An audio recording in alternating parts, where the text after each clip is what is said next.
Yeah, thank you very much.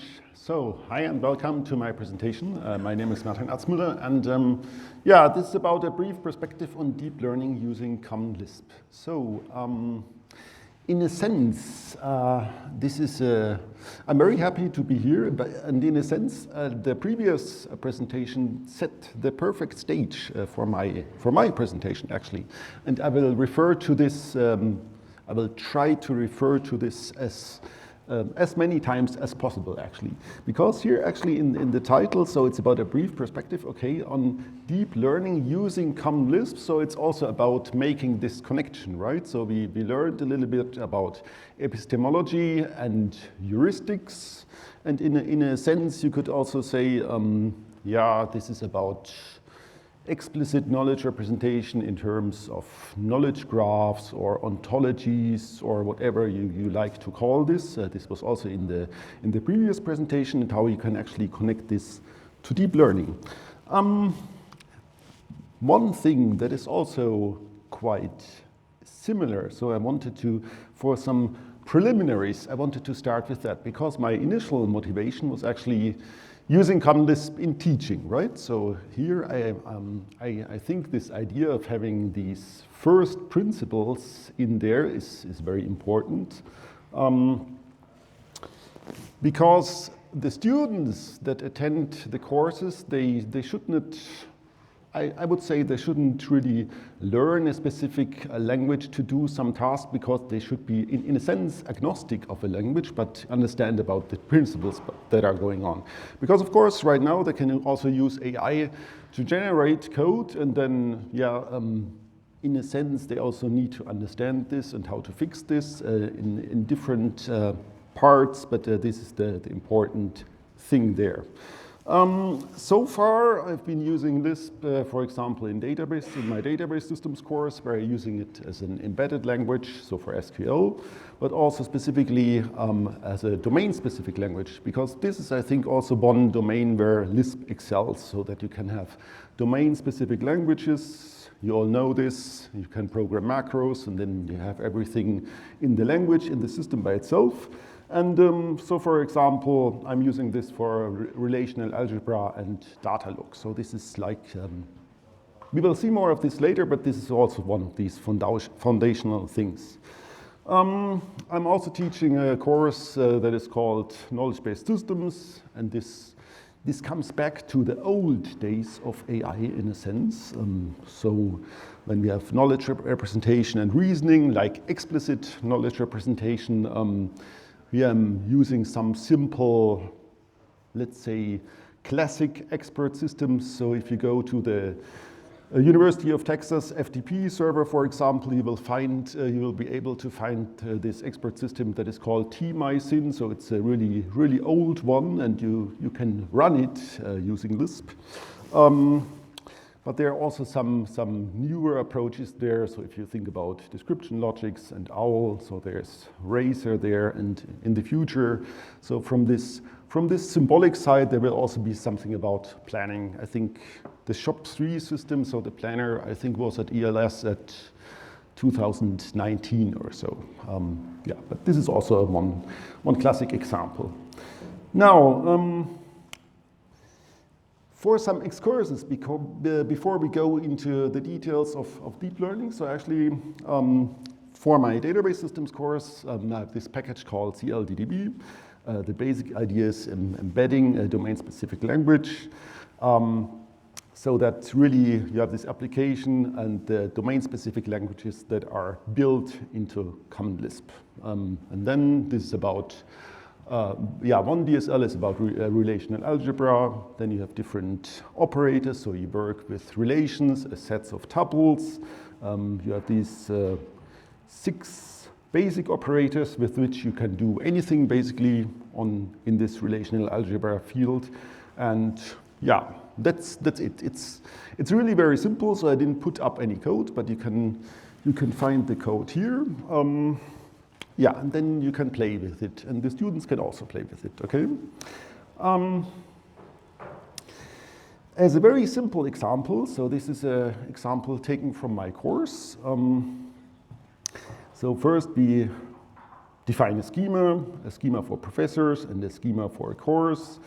For professors, there's something like personal number, name, rank, room, and so on. For a course, you have a number, title, the semester credit hours, and who teaches the course. So it's all very simple, right? And then you have this simple formalization in this DSL, so def relation, and then you can just apply relational algebra. So you do something like a project operation. So this is that on the top. So if you want to find all title of courses having less than 4 semester credit hours, you would project on a title and do some selection on this course relation. So this is very simple. You get this output, and then there's also this, let's say, this abbreviated form. So it starts with a set difference, and then you have this P for projection and S for selection. X is for the Cartesian product.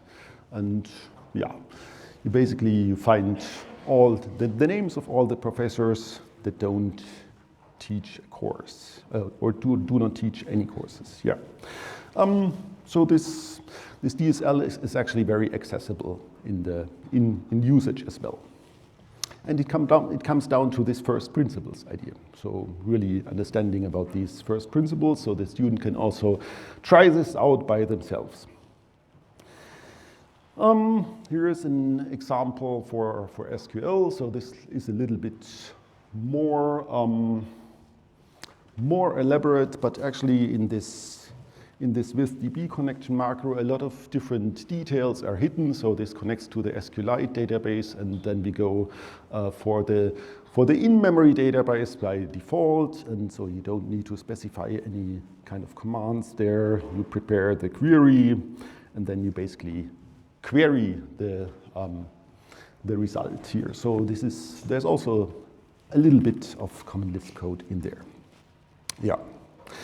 Now, starting from that, I was really thinking, so is there something possible with deep learning there as well? So is there something that we could do here, or that we could connect to here? Because, for example, in knowledge-based systems, there are some interesting topics for machine learning, neurosymbolic approaches. So this is about connecting what Anurag presented with, let's say, the statistical approach with maybe the classic AI approach, so that you have this explicit knowledge in there.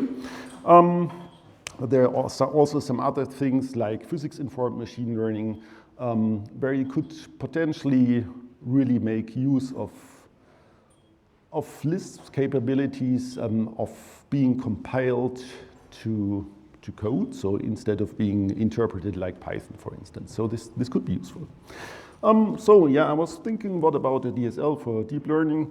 How should those approaches be designed? Okay, this is a question for later, but actually the most important things, how to make this accessible in Common Lisp, which options are there, and which frameworks exist, and how can we integrate these. So this was my starting point in going for that. And yeah, for me this is relevant for teaching, but also for exploratory and interactive development of AI and ML approaches in Common Lisp in general. So this, yeah, maybe this is then more for you. So this brings me now to the agenda. So I will start with a relatively brief introduction to deep learning. We have already heard some things of there, so I will make this very short. I mean, we've heard about matrix multiplication, that this is very important, that there are these different libraries that make this possible. Then we will summarize some technical steps there, give an overview on these deep learning frameworks. I will go through several of the options, specifically those that did not work for me. Maybe I should have used an AI to generate all that code that was missing. Maybe this is the solution, but yeah, we will probably find out. I will go into some of these frameworks, yeah, that worked, also go through some examples, and then also discuss some further options. And the important point is also in the presentation, I'm not going to share any links or URLs or so forth. These are all in the paper, okay? So if you want to find these resources, please read my paper for ELS, so it's all in there. Good. Yeah, so what are these neural networks that this is all about? Okay, so these are massively parallel connected networks of simple elements, which we'll see right now. So who doesn't know about deep learning and how this works with neural networks? Okay, so this justifies that we go through this. Thanks. No, so we have this hierarchical arrangement. So basically, it looks like this in a sense. So you have a set of inputs, then you have some weights that are assigned to these nodes, and then you combine the inputs with the weights in a sum. Then you have some activation function, or that gives you some non-linearity as an output of these nodes, and then you basically connect this in very complex ways, or in not so complex ways. But this is the basic outset of this neural network structure. The important thing is that you start with these inputs, then you propagate this to the outputs, and you get let's say in the simplest case, you get one output, and then you compare this to the expected output, and you get an error. And you need to transfer this error back through the network structure, and this is this learning process where you adapt the weights, basically. But for this learning phase, or for the build-up phase, what is important is the topology, this training phase itself. So there are different variants there, and also this working phase, but this can also be intermixed. For example, you could also, let's say, explore the topology of the network in order to optimize this learning process, basically.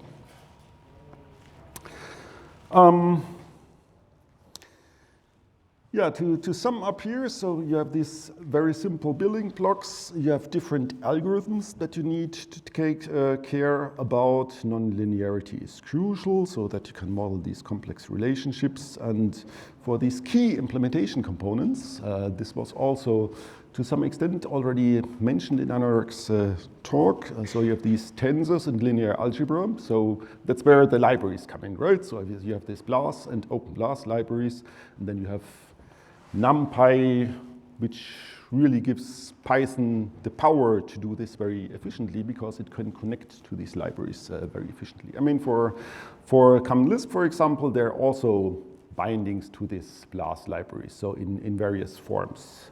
I think Gabor also has some libraries for this. What is also important is this auto-differentiation support, because this is being done in this backpropagation path, and of course GPUs, which are the workhorses for these kind of approaches. Now, just to run through these frameworks very briefly, these are probably also mostly known. So you have TensorFlow, PyTorch, so these are basically available from Python. There are also some C bindings or some C++ bindings. This is an interesting thing here because potentially you could also generate bindings for Common Lisp to these libraries, right? So for C it's a little bit more easy. For C++ it's a little bit more difficult. So this is one of the challenges there. There's differences in support of GPU and CPU possibilities.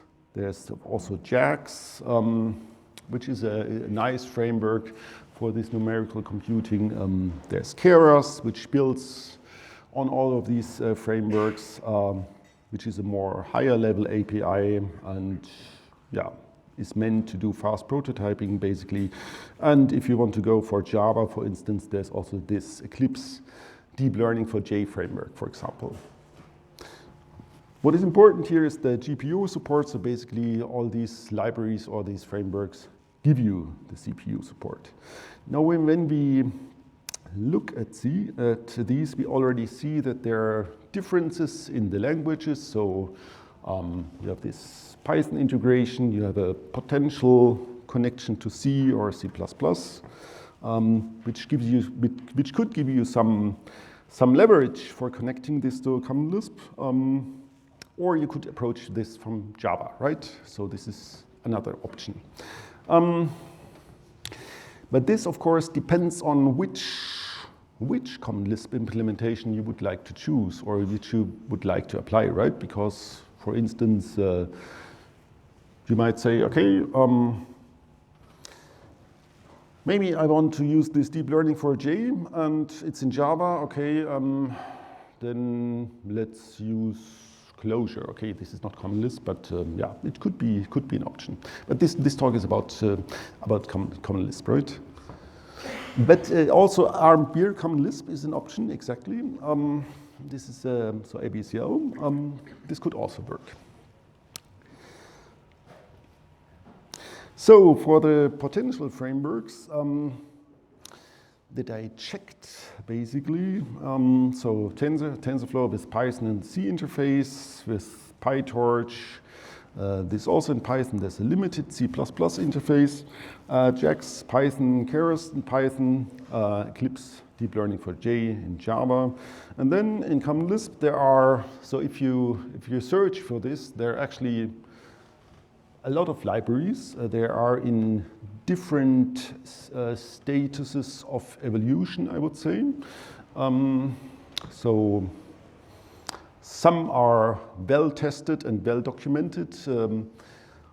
One of these examples is actually MGL by Gabor. So this is really well documented. I think this is a really good example of how this is done.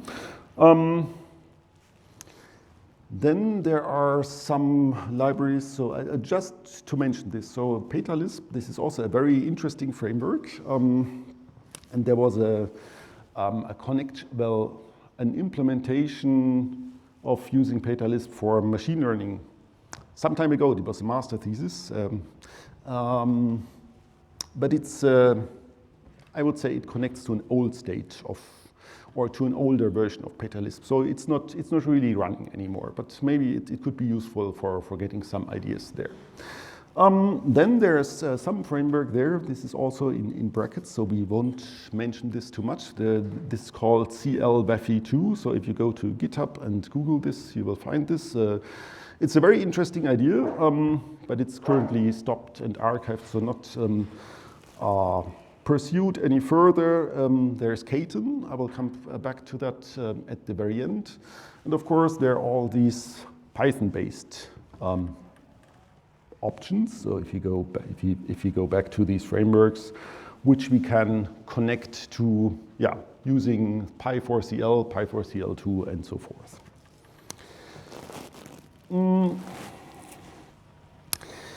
This brings me to the general considerations there. So of course, you could use something like that is connected by a foreign function interface. So for example, for C and C++, there are some automatic binding generators.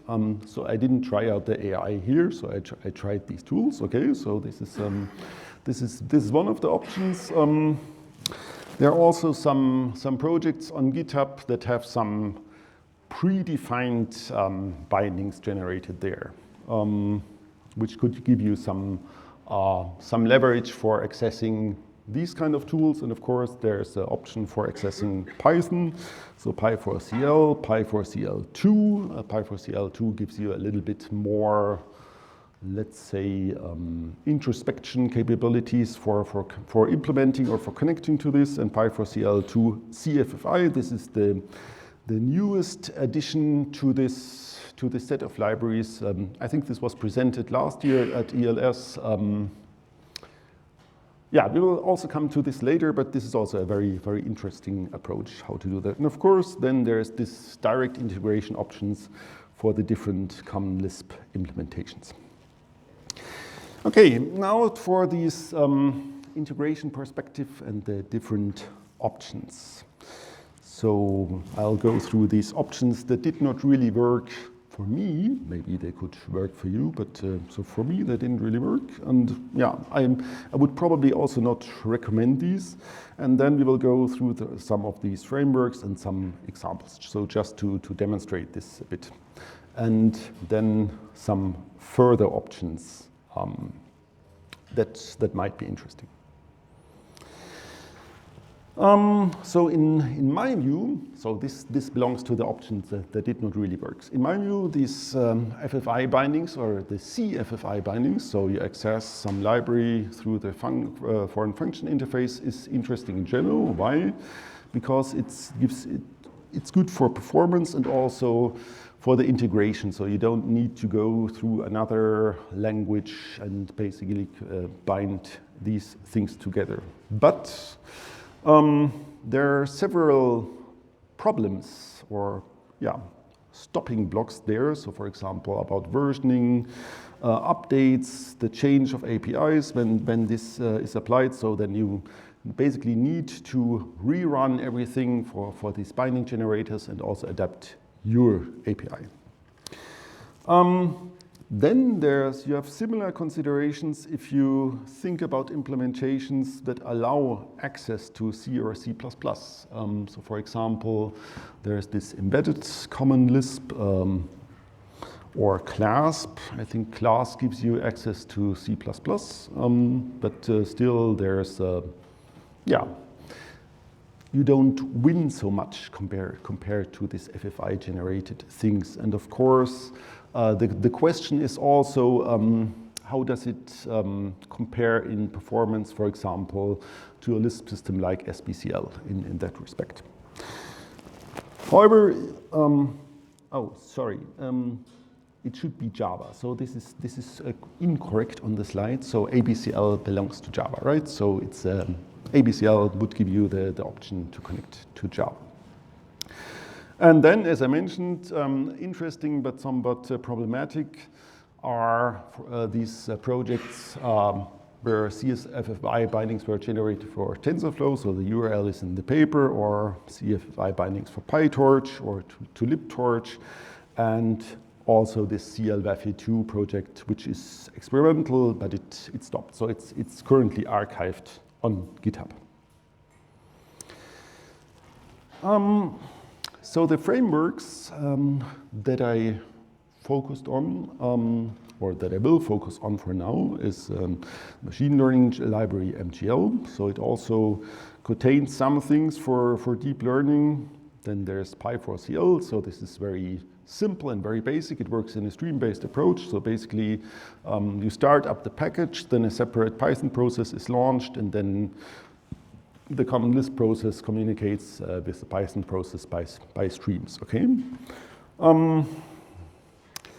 In my limited experience, I would say this is relatively robust, whereas this other approach, so this Py4CL2 CFFI, which allows FFI bindings to the CPython program, is preferable in terms of performance. I think this was also demonstrated last year at ELS, and you can find the nice statistics and benchmarks on the webpage of Py4CL2 CFFI. So this is in terms of performance. So if you think about Python calls, then the CFFI solution is really superior. However, there are still some issues there. So in particular, you have this Python GIL, which somehow works against multi-threading in your application. So in the current version of Py4CL2 CFFI, there's also a multi-threaded versus a single-threaded implementation in the Git project, and actually there's some discussion of how this can be resolved. So I think last week there was some update so that this could actually be somehow integrated, but from a practical perspective, this is still still something to monitor, I would say. So for the examples that I will walk you through, briefly walk you through, is it's a classic task. It's from MNIST. This is a classic sample task as a benchmark for machine learning neural networks. Basically, this concerns image recognition, and the task is to recognize handwritten digits, and then you can download the file, so the data file. These are 28 times 28 pixels. You need to split this up into a training and test images. And then, for example, the classic approaches are a multi-layer perceptron or convolutional neural network. So this is really a classic data set where a lot of benchmarks have been run. We start with MGL. MGL is, compared to these other libraries, is a little bit older. But it provides I would say, the classic and most foundational networks. So in particular, this feed-forward multi-layer perceptron, which is good as a basic model as well as recurrent neural networks. And then in the package, there are also some specialities, I would say, which are also quite interesting. So there's Boltzmann machines, but also Gaussian process, which you can also use for that. But I would say from an application perspective, the top one, so this feed-forward neural network and the recurrent neural network are currently more en vogue, I would say. So for compared this, I mean, these are also implemented in these other packages. Okay, how does this look like? This is the code that is also the code that is also in the paper. Just to give a very brief view of, so we have a build function. So this is mainly for comparing to these other networks. But basically here we define the inputs, then we define the different layers with specific activation functions. So here we have 3 layers, and then at the end we have a softmax layer, which should give the final classification. Yeah, and it's actually very, very simple to set up. If you compare this to these other frameworks, the code looks more compact because it's really in Lisp, right? So when we will come to the Python formalization, then the code looks it looks a little bit like Python, but maybe with some clever engineering of an API, you can also adapt and change this.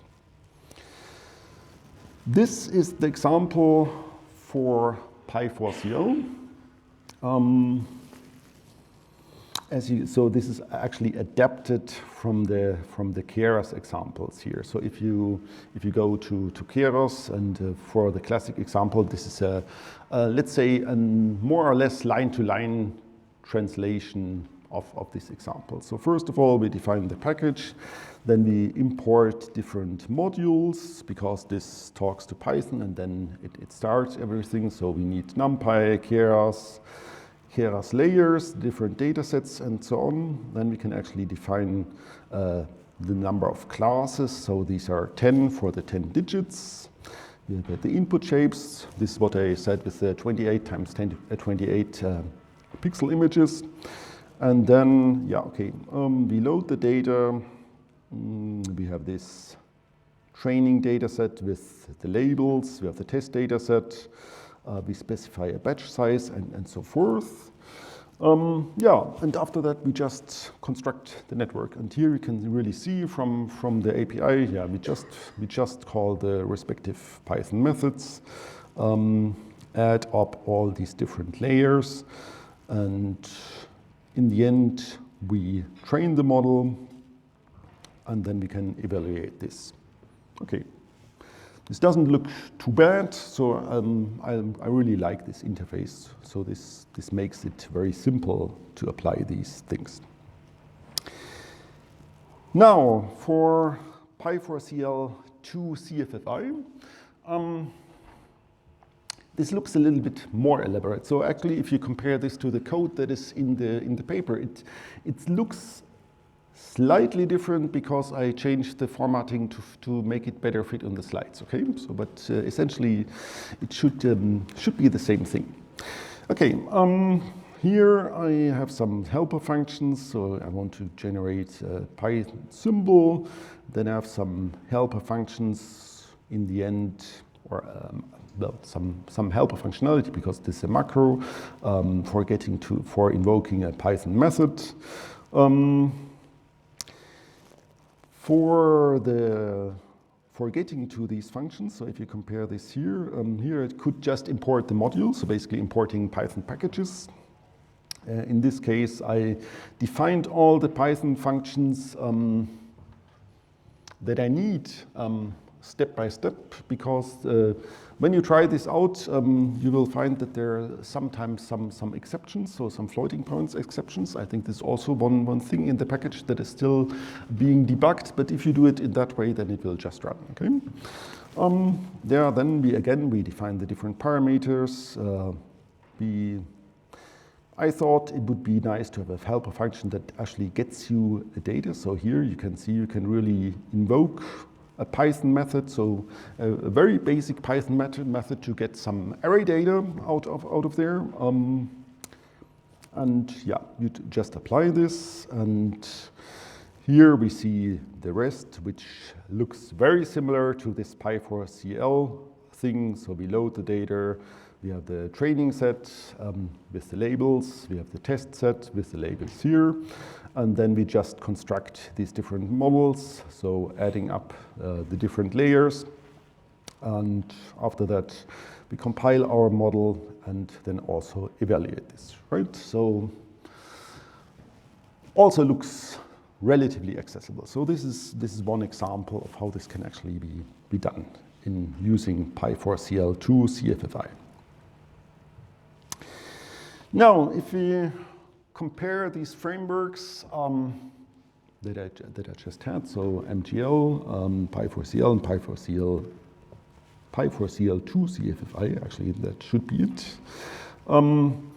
It depends a little. So from the API level, it depends a little bit, because MGL actually gives you in principle the option to also tune these basic elements that work on your models. So for example, you could specify specific loss functions, for instance.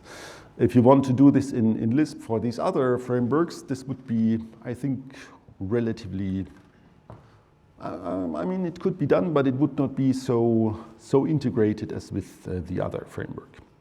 Then for this bridge of having the connection there, there's obviously the difference that MGL is done in Common Lisp, and for Py4CL and Py4CL2 CFFI, this is stream-based or FFI-based, and then you have these different models implemented in MGL, and in the others, of course, it depends on the used library. And for the expansibility, you either have the option to do this in Lisp or in Common Lisp and Python, because actually so in that case, here there's not so much choice for the Python part, because if you want to really go into these details there, then you would probably have to do that in Python. So but some things can be done in Common Lisp. Now, for some further options, I mentioned this Kate project, which you can find on GitHub, and this is also a very interesting project. So it's still in development. I think it was started like last September or last October.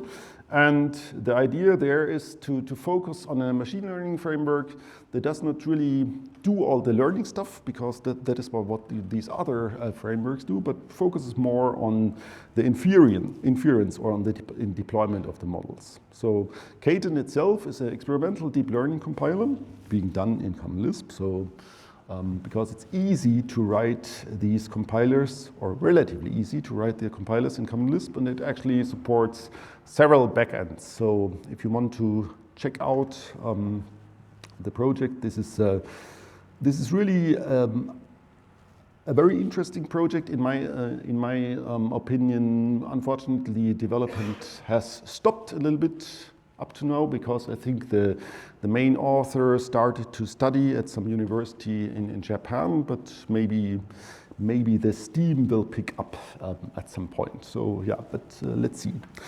At the current status, I would say it's more a proof of concept with some LLM and image classification examples. So this really works. There are some demos there. And this could be an interesting direction for Common Lisp implementation. So also targeting different backends. Okay, so to sum up, and as an outlook, what I presented is a brief perspective on a selection of these respective frameworks or options regarding deep learning Common Lisp. What I provided is like this kind of separation, a direct integration where it's this mediate integration. But of course, the choice always depends on specific requirements and the specific applications. So what do you want and what you need? For example, is it possible that you just want to connect from your Common Lisp program or from your Common Lisp system to some external system that runs some long computation, and then you just get the result? So in that case, it's probably relatively simple to connect to one of these Python frameworks. If you need more, so if you need to tune these things more, then one of these other frameworks might be more interesting. And yeah, this was also shown in these implementation examples. For future work, what I see is like a detailed evaluation of the respective frameworks, because of course this is all about benchmarking in the end, or this is a very interesting point, but benchmarking there is also a good question, because what do you want to benchmark, right? So you would probably need to define a specific set of benchmark cases, and there's a large space for this. So what you could benchmark, but this in general, this is a very interesting thing. And then also some considerations about further deep learning architectures. This is something that would be interesting. For example, if you think about graph neural networks, for instance, then this is of course contained in the Python frameworks, but this is not something that I found in the Common Lisp ecosystem so far. And with that, yeah, I'd like to conclude. Thanks for your attention, and I'd be happy to answer your questions.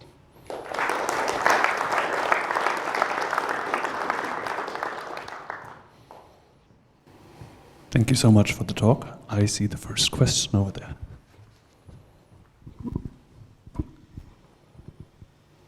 Thank you. Very interesting sort of comparisons that you have carried out. I was wondering if you had a chance to look at JAX a little bit more, because the way JAX actually works is to use XLA, OpenXLA, and that whole tool chain, which is very easily accessible with the C API. So I was wondering if you have any plans, or have you thought about it, or tried it out, or something like that? Yeah, thank you very much for this suggestion. So I think I now have a plan, but I didn't look into this before. But I would be really happy to talk about this and to learn a little bit more about this. So yeah, thanks for this suggestion. The internet says Common Lisp is famous for API stability and incredible compatibility. How stable, the internet asks, how stable those frameworks are for usage in Common Lisp in the long run? Yeah, that is a great question. Obviously, I mean, in a sense, it depends on the stability of these respective frameworks and on tests on doing that. So I would let's say postpone this question a little bit to the benchmarking and to this detailed evaluation, because then we should know this much better. However, based on my initial experimentation, I would say that MGL is quite stable, so at least up to my tests on these benchmark datasets. So what is there for the example? But we could also ask the expert in the audience about the stability there. Pi4CL is much more stable than Pi4CL2 CFFI. So that is what my initial experiments has turned out. And then of course you come to these different to the stability of the Python frameworks by themselves. I mean, what is really important here as well, I think, and I suppose we all know this, is this interactive development approach and also the exploratory development approach that is provided by Lisp in that sense. And I think they're integrating these frameworks, much can be gained there. Martin, you have started with this motivating example of a DSL in CLDB, which was, I think, very nice. And I thought that you hinted that you would present something similar for working with deep learning models, so to say. Have you thought of it? Maybe did you have some experiments in the direction of a DSL that would utilize this different approaches, different implementations, and in some uniform way, so that you can play with them in somewhat similar, like you showed. Yeah, exactly. And this is also a very good question. I mean, from my opinion, these DSL are very suitable because they allow you to program at a specific level of abstraction. I mean, this was also a topic in the previous presentation, because then if you have the DSL, the users could also meta down, right, to the specific implementation details if they want, but they don't need to. So it's the DSL is there basically to capture the functionality at a suitable level of abstraction, so that it can also hide the respective details, because it should be about how these different components all interconnect. But for the specific implementation, this is really up for future work, so how the DSL would look like. I mean, I could envision, for example, that this is really about also supporting different backends. I mean, this would need more work. I mean, backends in terms of the different frameworks that could be applied there, right? This would mean more work, but it could also be quite interesting to check this. So I have a quick question. Do you ever go so it sounds like from the examples you showed, especially for the Python interfacing, you're mostly consuming like the interface. So you're going from the direction of, we'll calculate some data on the Python side and then kind of grab it over. Mm-hmm. Do you ever need to go the other way where you need to supply some like Lisp side data or Lisp side functions that then that you pass over to the machine, whatever framework you use on the Python side? Do you ever go in that direction for the work that you do? That is, of course, an interesting direction. So this is something that could be that would be very useful when you want to really extend those frameworks. So from using that from the Lisp side, and then some efficient mechanisms would be very important to have this. But in my work, up to now, this is not something that I have explored. I think we can afford one last question. I have a sort of spicy question. There's been a lot of haranguing about Lisp being a great platform for knowledge representation, S-expression, symbolic computation, and so on. Many of these deep learning libraries, as a part of them, are exactly this, representing graphs of computation, auto-differentiation, and so on. Why don't you think Lisp has sort of had an explosion of even experimental deep learning frameworks if everything we've been saying in this conference has been true? Yeah, this is, of course, a difficult question. I think this somehow this comes down a little bit also what was discussed by Anurag in the previous presentation. I mean,